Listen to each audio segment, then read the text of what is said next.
ओम शांति। ओम शांति। आज की तारीख है 4 अक्टूबर 2025। साकार महावाक्य। बाबा कहते मीठे बच्चे, श्रेष्ठ ते श्रेष्ठ बनने के लिए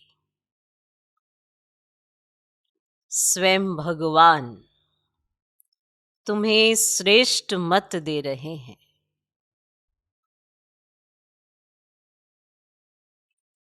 श्रेष्ठ ते श्रेष्ठ बनने के लिए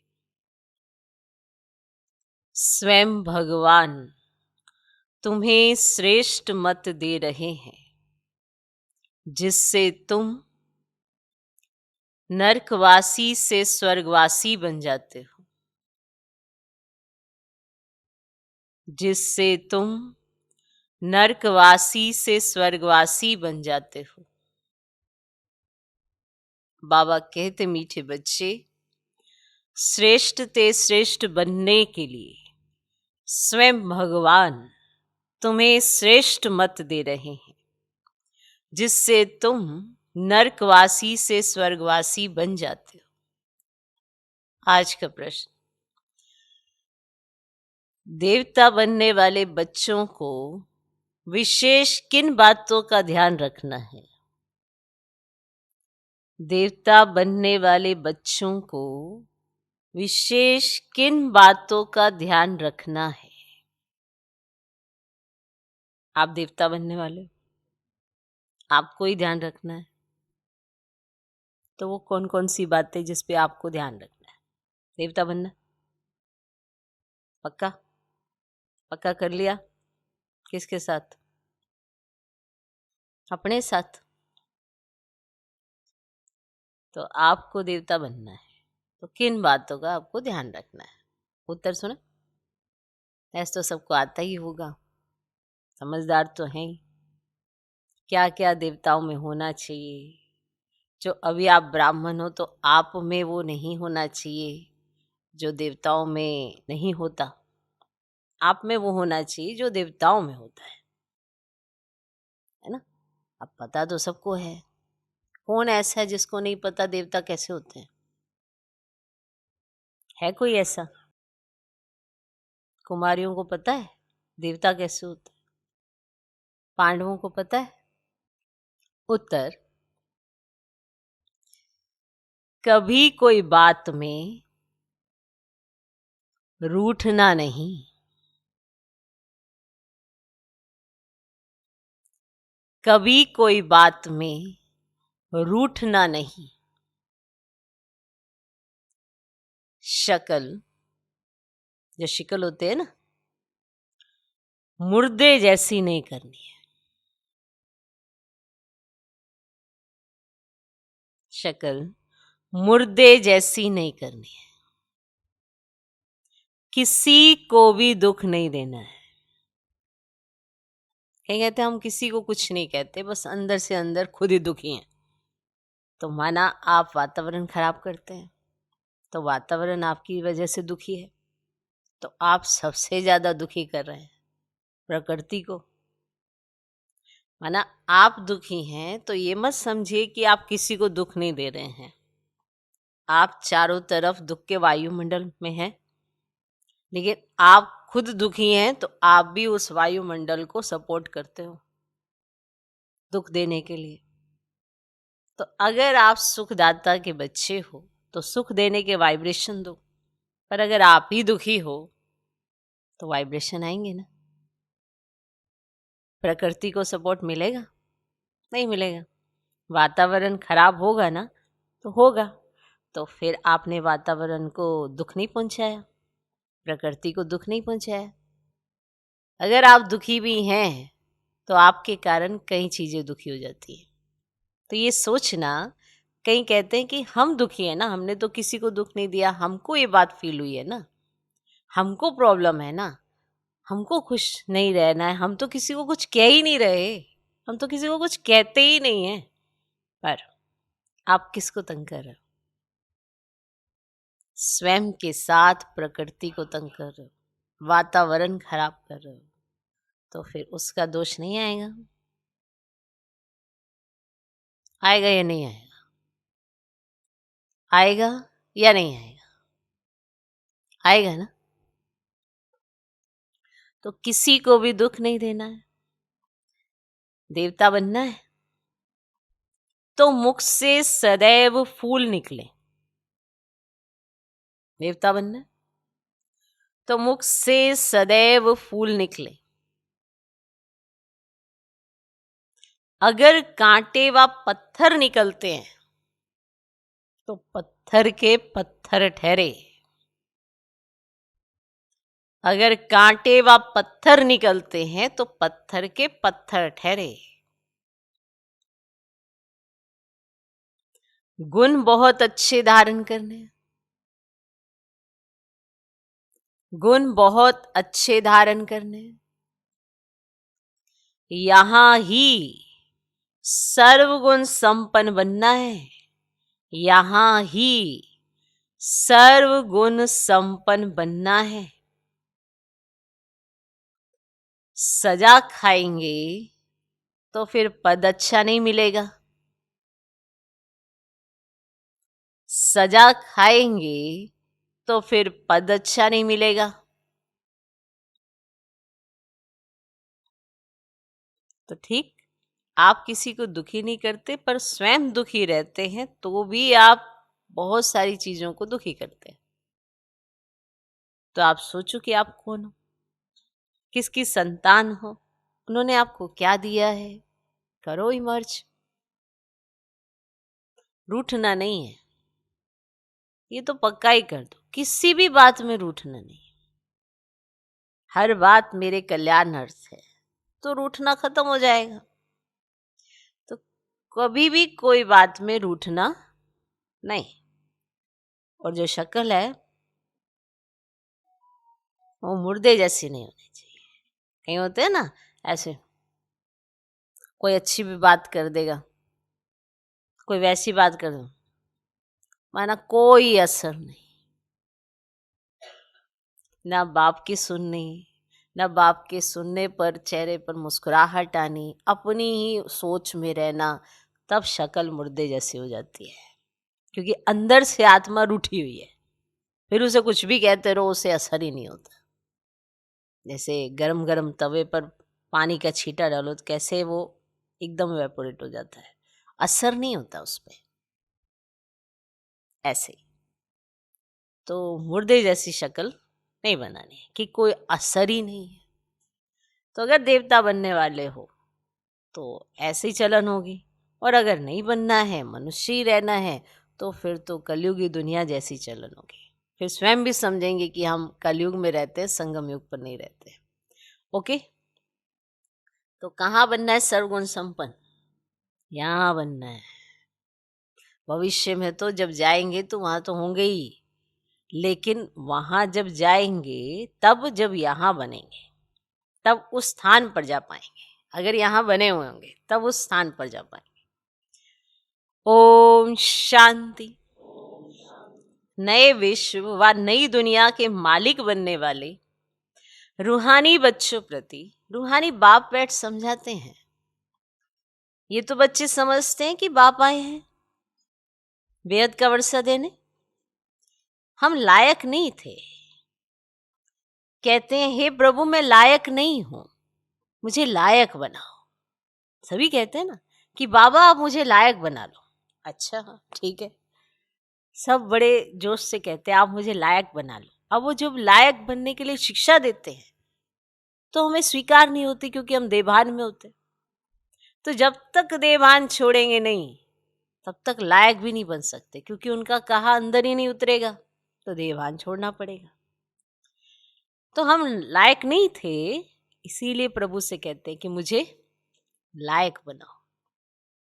बाप बच्चों को समझाते हैं तो मनुष्य तो हो, ये देवताएं भी मनुष्य हैं, परंतु इनमें दैवी गुण है। इन्हों को सच्चा सच्चा मनुष्य कहेंगे। और मनुष्यों में आसुरी गुण होते हैं तो चलन जानवरों में मिसल हो जाती है। आसुरी गुणों के कारण मनुष्य की जो चलन है वो जानवर की मिसल हो जाती है। दैवी गुण नहीं है तो उसको आसुरी गुण कहा जाता है। अब फिर बाप आकर तुमको श्रेष्ठ देवता बनाते हैं। सचखंड में रहने वाले सच्चे सच्चे मनुष्य ये लक्ष्मी नारायण है। इन्हों को फिर देवता कहा जाता है। इन्हों में दैवी गुण है। भल गाते भी हैं कि हे पतित पावन आओ, परंतु पावन राजाएं कैसे होते हैं, फिर पतित राजाएं कैसे होते हैं, ये राज कोई नहीं जानते। तो वह है भक्ति मार्ग, और ज्ञान को तो और कोई जानता ही नहीं। तुम बच्चों को बाप समझाते हैं और ऐसा बनाते हैं। कर्म तो ये देवताएं भी सत्युग में करते हैं, परंतु पतित कर्म नहीं करते हैं। ऐसा नहीं कि सत्युग में देवी देवता कर्म नहीं करते हैं, कर्म करते हैं, परंतु पतित कर्म नहीं करते हैं। उनमें दैवी गुण है। छीछी काम ना करने वाले ही स्वर्गवासी होते हैं। जो स्वर्ग में वास करेंगे, जो स्वर्गवासी बनेंगे, वो छीछी काम नहीं करेंगे। नरकवासी से माया छीछी काम कराती है, क्योंकि वो नरकवासी है और माया का राज्य चल रहा है, तो वो मनुष्य से छीछी काम कराती है। अब भगवान बैठ श्रेष्ठ काम कराते हैं। अब बाबा ने श्रेष्ठ कर्म करना सिखलाया है और श्रेष्ठ मत देते हैं कि ऐसे छीछी काम नहीं करो। श्रेष्ठ ते श्रेष्ठ बनने के लिए श्रेष्ठ ते श्रेष्ठ मत देते हैं।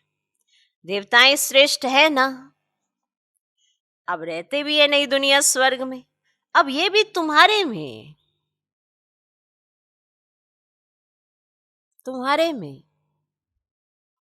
नंबरवार पुरुषार्थ अनुसार है। इसीलिए माला भी बनती है 8 की। सोचो, इतनी करोड़ों आत्माओं में से 8 आत्माएं, सोच के देखना, 8 की माला, वह 108 की, चलो करके 16,108 की भी कहें, फिर भी करोड़ों के हिसाब से तो 16,108 भी क्या है, वह भी क्या हुआ। इतने करोड़ मनुष्य हैं और इनमें 16,000 निकले तो क्या हुआ।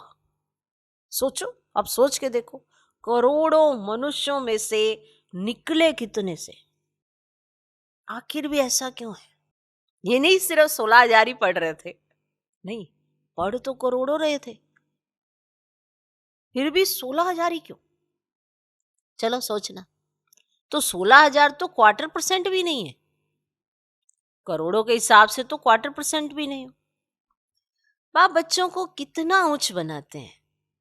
रोज बच्चों को समझाते हैं कि कोई भी विक्रम नहीं करो। तुमको ऐसा बाप मिला है तो बहुत खुशी होनी चाहिए। तुम समझते हो कि हमको बेहद के बाप ने अडॉप्ट किया है, हम उनके बने हैं।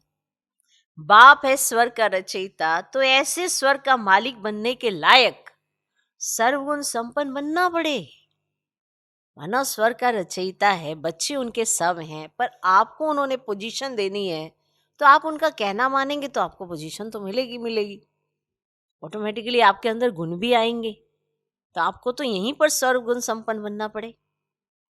अब ये लक्ष्मी नारायण सर्वगुण संपन्न थे, इन्हों के लायकी की महिमा की जाती है, और फिर 84 जन्म के बाद नालायक बन जाते हैं। एक जन्म भी नीचे उतरे ना तो जरा कला कम हुई। एक एक जन्म करते हम कलाएं कम करते जाते हैं, तो ऐसे धीरे धीरे कम होती जाती है। जैसे ड्रामा भी जू मिसल चलता है ना, तुम भी धीरे धीरे नीचे उतरते हो, तो 1250 वर्ष में 2 कला कम हो जाती है।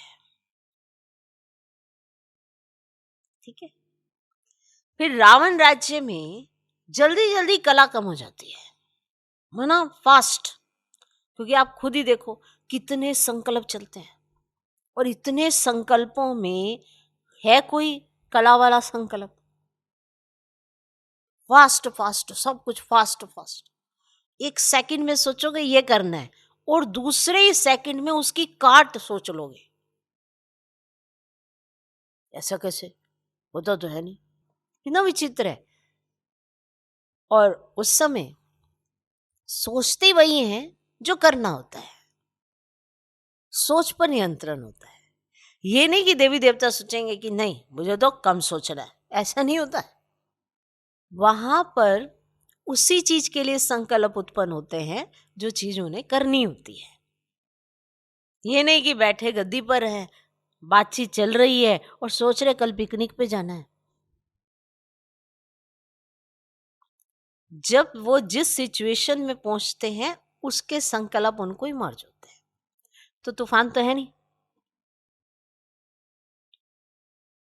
अब सड़क पे भी चल रहे हैं, अब इतनी गाड़ियां चल रही हैं, कितना संभलना पड़ेगा। नहीं, ऊपर आसमान में भी कितने प्लेन उड़ रहे हैं, तो संभलना पड़ेगा। हर चीज को, हर एक को अपनी अपनी डायरेक्शन देखनी पड़ेगी, नीचे से कनेक्शन रखना पड़ेगा, सारी डायरेक्शन फॉलो करनी पड़ेगी, क्योंकि ट्रैफिक बहुत है। ऐसे ही संकल्पों का यहाँ ट्रैफिक बहुत है, इसीलिए उलझते हैं। अपने ही बुने संकल्पों में जो अच्छा एक संकल्प होता है उसकी अपने ही बुने संकल्पों में काट करते जाते हैं। अब सोचो उसमें दृढ़ता कहाँ रही। अब उस श्रेष्ठ संकल्प में दृढ़ता ही नहीं रही तो फिर सफलता कहाँ से मिलेगी। अब जब सफलता ही नहीं मिली तो दिल शिकस्ती तो आएगी ही आएगी। अब बार बार कोई फेल होता रहेगा तो दिल खुश थोड़ा होगा। अब इसके लिए समझ से चलना पड़ेगा। संकल्प उतने रचो जितने करने हैं। जब जहां हो ऐसा कार्य करो। अभी पढ़ने का समय है तो अभी पढ़ो, योग करने के समय योग करो, अपने में शक्ति भरो, शक्ति से दूसरों को शक्ति दो। प्रकृति को, वायुमंडल को, वातावरण को शुद्ध बनाओ। ये आपका कार्य है। अब जो इतना करेगा, बाप का कहना मानेगा, फिर वैसा वैसा बनता जाएगा। दैवी गुण भी नेचुरल उसके अंदर इमर्ज होते जाएंगे। सोचो सोचो सोचो। कईयों को लगता है कि बड़ा डिफिकल्ट है, ग्रस्त में रहते बड़ा डिफिकल्ट है, नौकरी करते बड़ा डिफिकल्ट है। कैसे? व्यवहार तो फिर भी करते ही हो, तो क्यों ना दैवी गुणों के साथ कर लो। अब चिढ़ के कोई कार्य करना, फ्रस्ट्रेट होके कोई कार्य करना, कार्य तो वैसे भी होगा अगर दैवी गुणों को शामिल करके करोगे। बाकी सब ड्रामा पे छोड़ दो। अब छोड़ना आता नहीं है, सब कुछ अपने हाथ में रखना आता है, क्योंकि रावण राज्य है। तो उल्टा उल्टा करके हम अपना सारा खाता खराब कर देते हैं। और हम ये ऊपर से जैसे नीचे आते हैं तो कलाएं हमारी फास्ट फास्ट कम हो जाती हैं। सोचो, सर्वगुण संपन्न से जल्दी जल्दी कलाएं कम हो जाती है। और संगम पर भी इसका आप साक्षात्कार कर सकते हो। साक्षात्कार कुछ नहीं, माना अपने आप को देख सकते हो कि आप करना बहुत कुछ चाहते हो पर होता नहीं है, क्योंकि आप अपने ही श्रेष्ठ संकल्पों की काट करते रहते हो। खुद ही, कोई और नहीं काटता है। अच्छा संकल्प रचते हो, वो उसमें बल नहीं है, वशीभूत हो जाते हो, प्रकृति के, माया के, वायुमंडल के वशीभूत हो गए, तो जो श्रेष्ठ संकल्प किया वो वहीं खत्म हो जाता है। अब उस श्रेष्ठ संकल्प को प्रैक्टिकल करने के लिए आप में हिम्मत चाहिए, तो इसके लिए बाबा कहते हैं योग करो, शक्ति ले लो, मैं शक्ति देता हूँ, तुम अच्छे अच्छे संकल्प करते हो। इसलिए कई बार अव्यक्त मूल्यों में बाबा डिटेल में बताता है आपके कैसे संकल्प। तो जैसे ड्रामा भी झूम से चलता है ना, तुम भी धीरे धीरे नीचे उतरते हो तो 1250 वर्ष में 2 कला कम हो जाती है। फिर रावण राज्य में जल्दी जल्दी कला कम हो जाती है, ग्रहण लग जाता है। क्या लग जाता है? ग्रहण लग जाता है। जैसे सूर्य चांद को भी ग्रहण लगता है ना, ऐसे नहीं कि चंद्रमा सितारों को ग्रहण नहीं लगता, सबको पूरा ग्रहण लगा हुआ है। अब कहा जाता है कि जब ग्रहण लगता है उसके बाद दे दान तो छूटे ग्रहण। अब इसका अर्थ क्या है कि माना जब आपने ये निश्चय कर लिया कि मुझे इन सब चीजों का त्याग करना है, तो ही तो ग्रहण छूटेगा। अब ग्रहण तो लगा हुआ है, तो दे दान तो छूटे ग्रहण। माना आप अगर दृढ़ संकल्प करोगे और दे दोगे ये बाप को, तो फिर ग्रहण उतर जाएगा। सब ग्रहण में क्या होता है कि अशुभ अशुभ होता है। वो समय वो समझते हैं कि ग्रहण लगा ना अशुभ होने के लिए, इसीलिए वो सब जगह पर जो शुभ चीज होती है ना उसका यूज करते हैं। तो फिर अब जिन आत्माओं पर ग्रहण लगा होता है, जो समझते हैं हमारे में ग्रहण, तो उनको लगता है हम कहीं भी हाथ डालते हैं वही सोना भी मिट्टी बन जाता है। मतलब ग्रहण लगा हुआ है, अब ये ग्रहण उतरे कैसे, दे दान। तो ऐसे नहीं कि चंद्रमा सितारों को ग्रहण नहीं लगता है, सबको पूरा ग्रहण लगा हुआ है। अब बाप कहते हैं याद से ही ग्रहण उतरेगा, याद से ही ग्रहण उतरेगा। कोई भी पाप नहीं करो, माना ये निश्चय कर लो कि आज अभी इसी पल से कोई भी ऐसा कर्म नहीं करना जो बाप को पसंद नहीं आता। कोई भी पाप नहीं करो। पहला नंबर पाप है देह अभिमान में आना, ये पहला नंबर का पाप है। क्योंकि जैसे ही देह अभिमान आता है ना, तो फिर तो भगवान को भी भगवान नहीं समझते हैं, फिर उनका कहना कहाँ से मान लें। तो पहला नंबर का पाप है देह अभिमान आना। सोचो, भगवान ही से पहले नंबर का पाप कहते हैं, और हम ब्राह्मण ही से शायद 5वें नंबर का पाप कहते होंगे, जो आम इस्तेमाल करते रहते हैं। तो पहला नंबर पाप है देह अभिमान में आना, ये कड़ा पाप है। बच्चों को इस एक जन्म के लिए शिक्षा मिलती है, क्योंकि अभी दुनिया को चेंज होना है, फिर ऐसी शिक्षा कभी मिलती ही नहीं है। सोचो, ये पढ़ाई ना पढ़ाने वाला आपको दोबारा मिलने वाला है, ना ये पढ़ाई मिलने वाली है, फिर तो दुनिया ही बदल जानी है। अब बैरिस्ट्री आदि की शिक्षा तो तुम जन्म जन्मांतर लेते आए हो, स्कूल आदि तो सदा है ही। ये ज्ञान एक बार मिला बस। ज्ञान सागर बाप एक ही बार आते हैं, वे अपना और अपनी रचना के आदि मध्यांत की सारी नॉलेज देते हैं। तो बाप कितना सहज समझाते, तुम आत्माएं पाठधारी हो, और आत्माएं अपने घर से यहाँ आकर पाठ बजाती है, तो उनको मुक्ति धाम कहा जाता है। तो स्वर्ग है जीवन मुक्ति, और यहाँ तो है जीवन बंध। तो ये अक्षर भी यथार्थ रीति याद करने हैं। अब मोक्ष कभी होता ही नहीं है। मनुष्य कहते मोक्ष मिल जाए, अर्थात आवागमन से निकल जाए, परंतु पाठ से तो निकल ही नहीं सकते। ये अनादि बना बनाया खेल है, और वर्ल्ड की हिस्ट्री ज्योग्राफी हूबहू रिपीट होती है। और सत्युग में वही देवता आएंगे, फिर पीछे इस्लामी बोधी आदि सब आएंगे। ये ह्यूमन झाड़ बन गया है, तो ये बन जाएगा ना ह्यूमन झाड़। तो इनका बीज ऊपर में है। तो बाप है मनुष्य सृष्टि का बीज रूप, और मनुष्य सृष्टि तो है ही, परंतु सत्युग में बहुत छोटी होती है, और फिर धीरे धीरे बहुत वृद्धि होती जाती है। अच्छा, फिर छोटी कैसे होगी? जैसे इस समय इतनी वृद्धि है, इतनी वृद्धि है, तो फिर सोचना चाहिए कि अगला युग जो आने वाला है उसमें तो छोटी होती है सृष्टि, फिर ये छोटी कैसे होगी? इतनी सारी कहाँ जाएंगी? बाप आकर पति से पावन बनाते हैं, कितने थोड़े पावन बनते हैं, कोटों में कोई निकलते हैं। आधा कल्प बहुत थोड़े होते हैं, और आधा कल्प में कितनी वृद्धि होती है। तो सबसे जास्ती संप्रदाय उन देवताओं की होनी चाहिए, क्योंकि पहले पहले तो यह आते हैं, परंतु और धर्मों में चले जाते हैं, क्योंकि बाप को ही भूल गए हैं। तो यह है एकज भूल का खेल। ये सबसे बड़ी भूल है, बाप को भूलना। भूलने से कंगाल हो जाते हैं, भूलते भूलते एकदम ही भूल जाते हैं। भक्ति भी पहले एक ही करते हैं, क्योंकि सर्व की सदगति करने वाला एक है, फिर दूसरे किसी की भक्ति क्यों करनी चाहिए? जब सबकी सदगति करने वाला एक मिला है, तो फिर दूसरे किसकी क्यों करनी चाहिए? करनी चाहिए, क्यों करनी चाहिए? जब है ही सर्व की सदगति करने वाला एक, तो फिर दूसरी किसी की भक्ति क्यों करनी चाहिए? इन लक्ष्मी नारायण को भी तो बनाने वाला तो शिव है ना। अब श्री कृष्ण बनाने वाला कैसे होगा? ये तो हो ही नहीं सकता। अब राजयोग सिखलाने वाला श्री कृष्ण कैसे होगा? अब वह तो है सत्युग का प्रिंस। कितनी भूल कर दी है, और बुद्धि में बैठते ही नहीं है। अब बाप कहते मुझे याद करो और दैवी गुण धारण करो। कोई भी प्रॉपर्टी का झगड़ा आदि है, मान लो आपके जीवन में कोई प्रॉपर्टी का झगड़ा आदि चल रहा है, तो उनको खलास कर दो। ये जो झगड़ा चल रहा है ना तुम्हारा, इसको खलास कर दो। मतलब कि छोड़ो ये झगड़ा करना। प्रॉपर्टी के पिछाड़ी अपनी बुद्धि लगा रहे हो, अपना समय लगा रहे हो, अपनी एनर्जी लगा रहे हो, छोड़ो। ऐसा कह रहा बाबा। कितनी तो आपकी एनर्जी जा रही है। झगड़ा करते करते तो प्राण भी निकल जाएंगे। कितने कोर्ट कचहरी के चक्कर लगाते लगाते सब कुछ करते हैं। तो बाप समझाते हैं इसने छोड़ा तो कोई झगड़ा आदि थोड़े किया।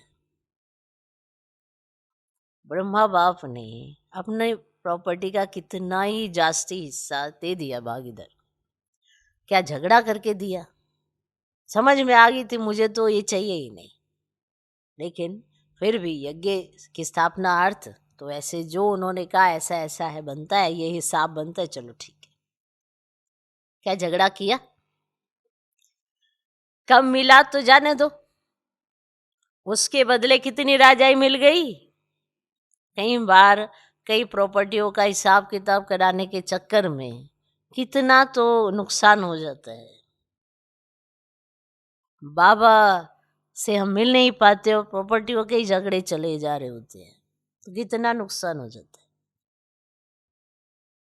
अगर तुम्हें कल भी मिल गया तो जाने दो, कोई बात नहीं, तुमको तो उसके बदले राजा ही मिल गई ना। बाबा बताते हैं, ब्रह्मा बाबा अपना बताते हैं, मुझे साक्षात्कार हुआ विनाश और राजाई का, तो कितनी खुशी हुई। हमको विश्व की बादशाही मिलनी है तो ये सब क्या है, मुझे क्या मिल रहा है, मेरा ध्यान उधर है। ये क्या है चिल्लर पट्टी सी, इसकी तरफ मैंने क्या ध्यान देना। अब आप खुद सोचो, जो बाबा ने छोड़ा और जो बाबा ने लिया और उसके बाद बाबा ने यज्ञ में लगा दिया, अपना कुछ भी नहीं रखा, ना अपने लौकिक में संबंधियों को दिया, ना अपने पुत्रों को दिया, ना किसी को भी नहीं दिया, यज्ञ में लगा दिया, सेवार्थ लगा दिया। तो क्या उसके बाद क्या हुआ? पार्टीशन हो गया। उसके बाद पार्टीशन, बाबा तो आ गया, बाबा ने तो जो इतना बड़ा यज्ञ रचना था वो रचा, और बाबा तो निर्बंधन होके आ गया। बाकी तो सब बेचारे उसी के पीछे चंगुल में फंसे फंसे दुखी कितने होते होंगे। बाबा ने तो सब चीजें पहले ही छोड़ दी, पहले ही दे दिया। क्या झगड़ा किया था बाबा ने किसी से? नहीं किया। कई बार कहते हैं ना, अरे झगड़े से हमें ज्यादा मिल सकता है। क्यों भाई?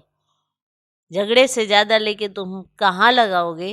अपने ऊपर लगाओगे, पता लगे कोई बीमारी लग गई, फिर क्या करोगे? वो धन कहाँ जाएगा? बीमारी में लग जाएगा, तो वो भी तो व्यर्थ ही जाते हैं ना। झगड़ा कर करके अपनी हालत खराब कर ली, हेल्थ खराब कर ली, फिर कहाँ गया? तो बाबा बताते अपना कि मुझे साक्षात्कार हुआ विनाश और राजाई का, तो कितनी खुशी हुई। हमको विश्व की बादशाही मिलनी है तो ये सब क्या है? ऐसे थोड़ी कोई भूख मरेंगे, ऐसे नहीं होता कि कुछ नहीं है हमारे पास तो फिर हमारा क्या होगा, कल को क्या होगा। भूख थोड़ा मरेंगे। बिगर पैसे वाले भी पेट तो भरते हैं ना। मम्मा ने कुछ लाया क्या यज्ञ में? मम्मा कुछ लाई क्या? कितना मम्मा को याद करते हैं। बाप कहते हैं याद करते हो या तो ठीक है, परंतु अभी मम्मा के नाम रूप को याद नहीं करना है। हमको भी उन जैसी धारणा करनी है। मम्मा के नाम रूप में फंसकर मम्मा मम्मा करके कुछ नहीं हासिल होना। बाबा ये स्पष्ट बताते हैं, आपको उन जैसी धारणा करनी है। हम भी मम्मा जैसा अच्छा बनकर गद्दी लायक बने। सिर्फ मम्मा की महिमा करने से थोड़ी हो जाएंगे। कि हाँ मम्मा ने तो किया, मम्मा ने ऐसा किया, मम्मा ने ऐसा किया, पर मम्मा ने ऐसा कैसे किया? धारणा करके ना। तो धारणा करो ना, सिर्फ मम्मा मम्मा कहने से थोड़ा ही कुछ हो जाएगा। धारणा करो उनके जैसी कि हम भी मम्मा जैसे बनकर गद्दी लायक बने। सिर्फ मम्मा की महिमा करने से थोड़े हो जाएंगे। बाप तो कहते हैं मामेकम याद करो, याद की यात्रा में रहना है, मम्मा जैसे ज्ञान सुनाना है। मम्मा की महिमा का सबूत तब हो जब तुम भी ऐसे महिमा लायक बनकर दिखाओ। आप मम्मा मम्मा तो करते हो, पर बाबा कहते मम्मा की महिमा का सबूत, यानी कि आप दिल से महिमा करते हो, तो इसका सबूत यही है कि आप मम्मा जैसे बनकर दिखाओ। जैसे छोटे बच्चे होते हैं ना, उनको माँ बाप से बड़ा प्यार होता है, तो कोई पूछता है कि किसके जैसे बनोगे, तो जिससे बहुत प्यार होता है, जिसके अंदर बहुत गुण दिखाई देते हैं, तो बच्चा भी ऐसे उछल के कहता है, तो मुझे तो मेरी मम्मा जैसा बनना है, मुझे तो मेरे बाबा जैसा बनना है। तो ऐसे थोड़ा महिमा करनी है कि महिमा करके सब कुछ हो जाना है, मम्मा मम्मा करते जाओ तो सब कुछ हो जाएगा, नहीं। मम्मा जैसा बनो ना, मम्मा जैसे गुण धारण करो ना, बाबा तो यही चाहते हैं, तब तो मम्मा की महिमा का सबूत हो। सिर्फ मम्मा मम्मा कहने से पेट नहीं भरेगा, सिर्फ मम्मा मम्मा कहने से पेट नहीं भरेगा, मम्मा जैसे गुण धारण करो और ही पेट पीठ से लग जाएगा। शिव बाबा को याद करने से पेट भरेगा, इस दादा को भी याद करने से पेट नहीं भरेगा। चाहे मम्मा है चाहे ये दादा है, वरना ब्रह्मा बाबा, इनको भी याद करने से पेट नहीं भरेगा। अगर याद करते हो तो क्या याद करते हो, जो दैवी गुण देखते हो वो धारण करो, तो पेट भरेगा ना। शिव बाबा को याद करने से पेट भरेगा। याद करना है एक को, बलिहारी एक की है, समझे, बलिहारी एक की है। युक्तियां रचनी चाहिए सर्विस की, सदैव मुख से फूल निकले। अगर कांटे पत्थर निकलते हैं तो कांटे के कांटे पत्थर के पत्थर ठहरे। गुण बहुत अच्छे धारण करने हैं। तुमको यहां सर्वगुण संपन्न बनना है। सजा खाएंगे तो फिर पद अच्छा नहीं मिलेगा।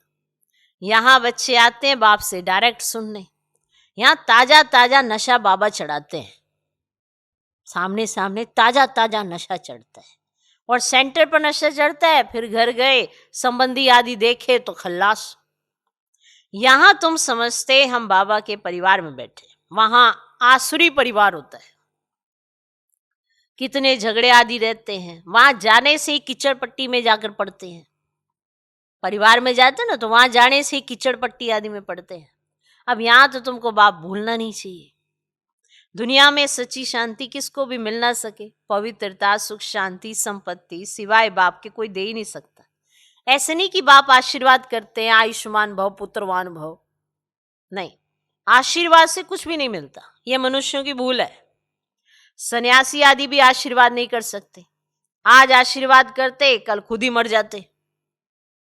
अब पोप भी देखो कितने होकर गए हैं, गुरु लोगों की गद्दी चलती है, छोटेपन में भी गुरु मर जाते हैं, फिर दूसरा कर लेते, या छोटे चेले को गुरु बना देते हैं। ये तो बाप दादा है देने वाला, ये लेकर क्या करेंगे, बाप तो निराकार है ना, लेंगे साकार। तो ये भी समझने की बात है।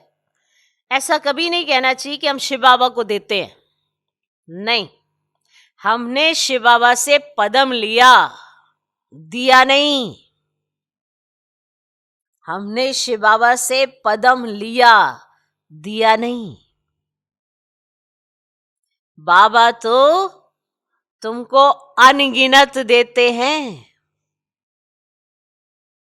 शिव बाबा तो दाता है, तुम उनको देंगे कैसे।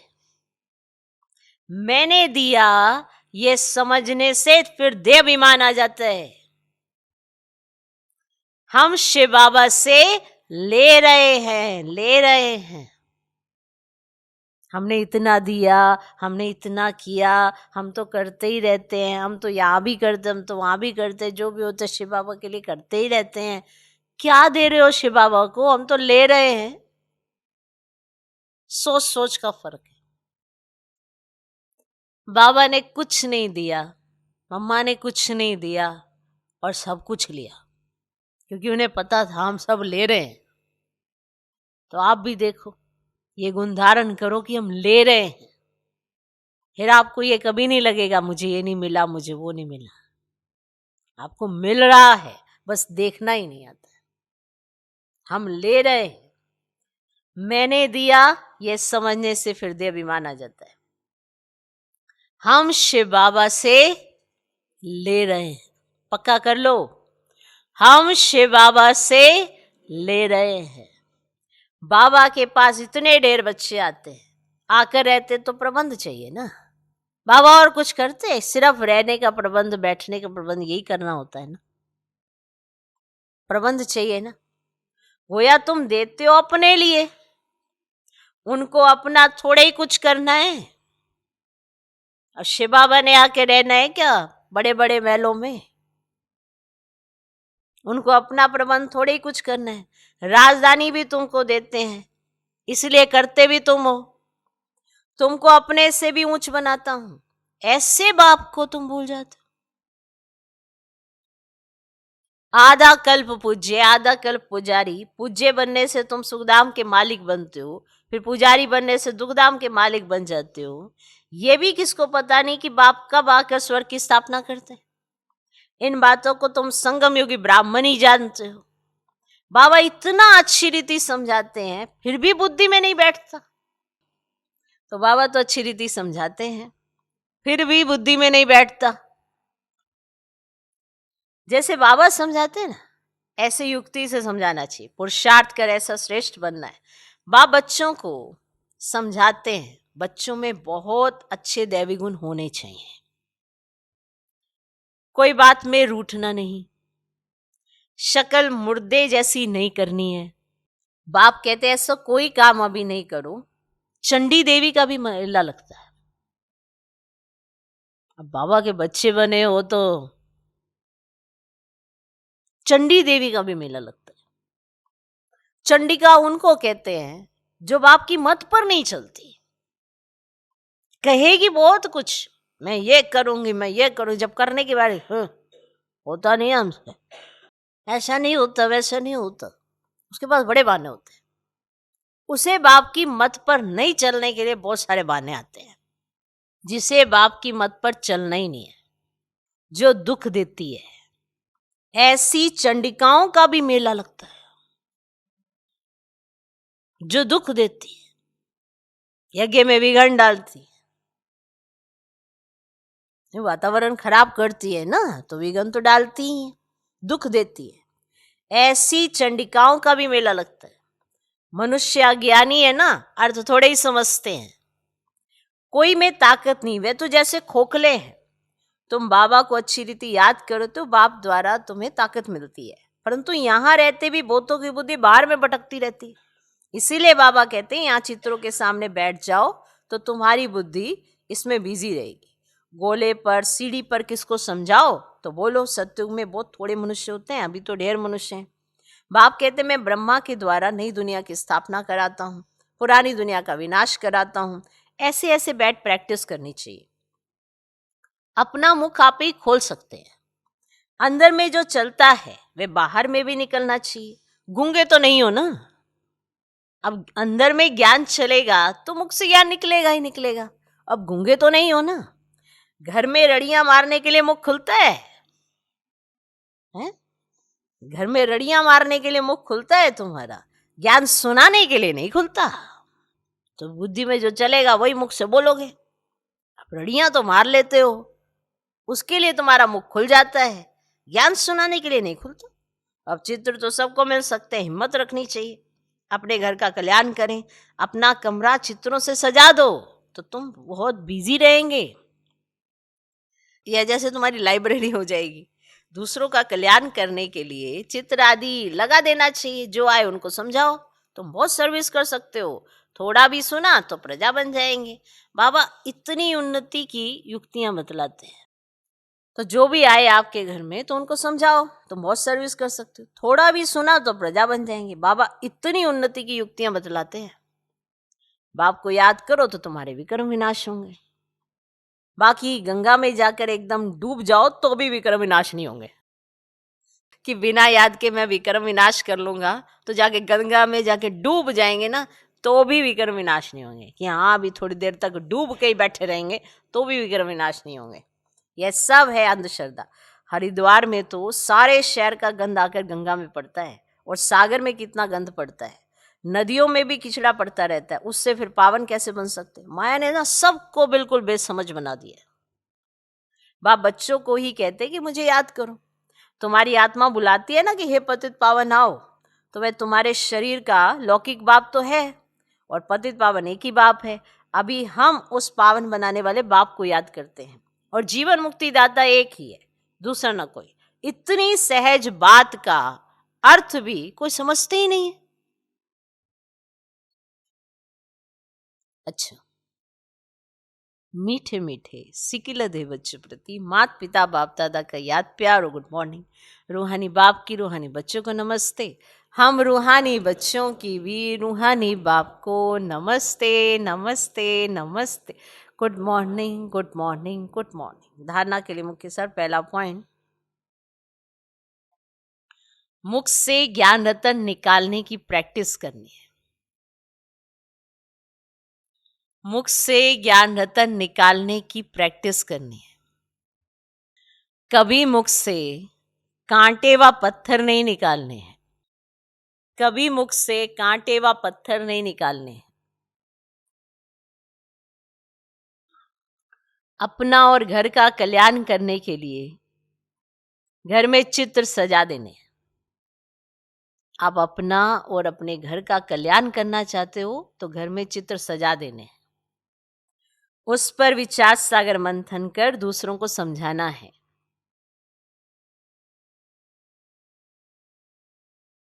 बिजी रहना है तो घर में चित्र सजा देने हैं, उस पर विचार सागर मंथन कर दूसरों को समझाना है, बिजी रहना है। दूसरा पॉइंट, बाप से आशीर्वाद मांगने के बजाय उनकी श्रेष्ठ मत पर चलना है। बाप से आशीर्वाद मांगने के बजाय उनकी श्रेष्ठ मत पर चलना है। बलिहारी शिव बाबा की है, इसीलिए उन्हें ही याद करना है।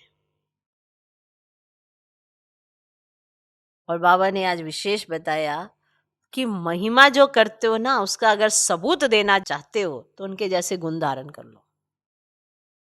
महिमा करने से, मम्मा मम्मा करने से, ब्रह्मा बाबा का से, बाबा बाबा दादा दादा ऐसे करने से कुछ नहीं होने वाला।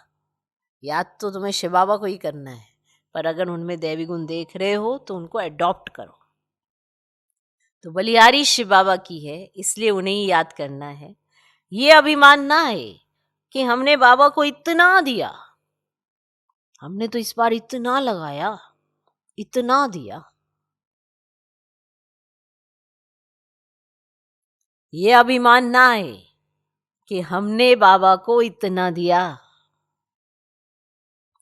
आज का वरदान, बाप समान स्थिति द्वारा समय को समीप लाने वाले तत्त्वम के वरदानी भव। बाप समान स्थिति द्वारा समय को समीप लाने वाले तत्त्वम के वरदानी भव। अपनेपन को मिटाना अर्थात बाप समान स्थिति में स्थित होकर समय को समीप लाना। जहां अपनी देह में या अपनी कोई वस्तु में अपनापन है, वहां समानता में परसेंटेज है। परसेंटेज माना डिफेक्ट। ऐसे डिफेक्ट वाला कभी परफेक्ट नहीं बन सकता। परफेक्ट बनने के लिए बाप के लव में सदा लवलीन रहो। सदा लव में लवलीन रहने से सहज ही औरों को भी आप समान व बाप समान बना सकेंगे। बाप दादा अपने लवली और लवलीन रहने वाले बच्चों को सदा तत्त्वम का वरदान देते हैं।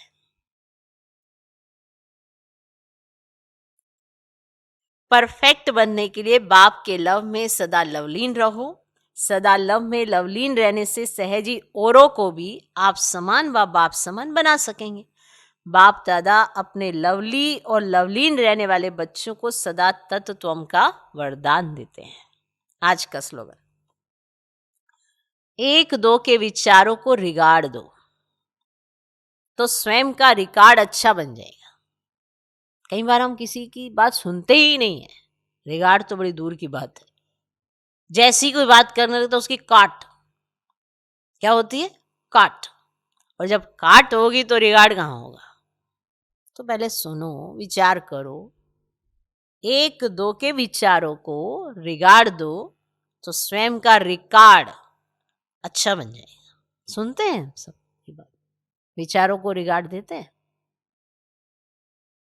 चलो चेक कर लेना, रिकॉर्ड तो आप नहीं देखना है, चेक कर लेना। अव्यक्त इशारे, स्वयं और सर्व के प्रति मनसा द्वारा योग की शक्तियों का प्रयोग करो।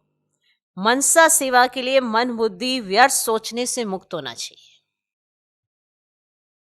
मनसा सेवा के लिए मन और बुद्धि व्यर्थ सोचने से मुक्त होना चाहिए। मन मना भव के मंत्र का सहज स्वरूप होना चाहिए। जिन श्रेष्ठ आत्माओं की मनसा अर्थात संकल्प श्रेष्ठ और शक्तिशाली हैं, शुभ भावना और शुभकामना वाले हैं, वे मनसा द्वारा शक्तियों का दान दे सकते हैं। ओम शांति।